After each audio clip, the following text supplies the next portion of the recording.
Crime Stoppers of the Turks and Caicos Islands are reporting tremendous success when it comes to receiving tips on felonies in the country.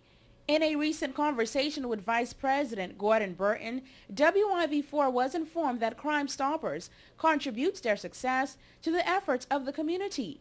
But fear has made it more difficult for the association, and so at the recent International Crime Stoppers Conference held in Bermuda, advances in technology fostered a new way of informing authorities on crime, and according to execs, it seems effective. One of the main ones that's very promising is that you cannot always depend on the telephone and persons making reports by phone.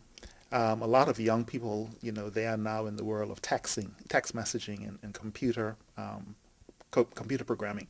And I think what came out more than anything else is that we have to change our focus, and that we have to make it available where someone could actually text a tip or go to a computer and send a tip by email. And there have been software that's being developed right now. In fact, some of them are already being in use, whereby you could actually send a text message. He said the new process of tipping officials by texting is so advanced that a person can record or photograph a crime in the process and text or email it to officials in the United States at their confidential 1-800-TIPS phone number. Gordon Burton of Crime Stoppers said that Crime Stoppers are involving the community in campaigns to reach out and inform them on the organization. I think we are doing whatever we can do, but we now need persons to have reliance in the system. And I want to say that it's completely anonymous.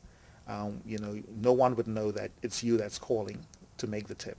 And I think that's always been a concern because we live in such a small community.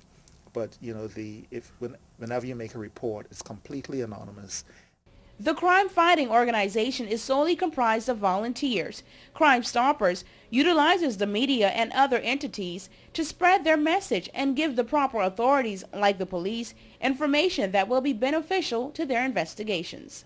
What we do is that we have a toll-free number that you could go to any telephone in the Turks and Caicos Islands and make a call to that number. It's free and it's completely anonymous. And that call is then answered in Miami, Florida. And if you then give information or a tip on a crime that has been committed, or even a crime that you know about that may be in the planning stages of being committed, you could also do that. And you would call in, and then that information is collected in Miami, and that information is then sent to the police department here. But the person who makes the tip would not be known to the police department here. The primary objective of the Crime Stoppers organization is to develop Crime Stoppers as an effective crime-solving organization throughout the world. For Channel 4 News,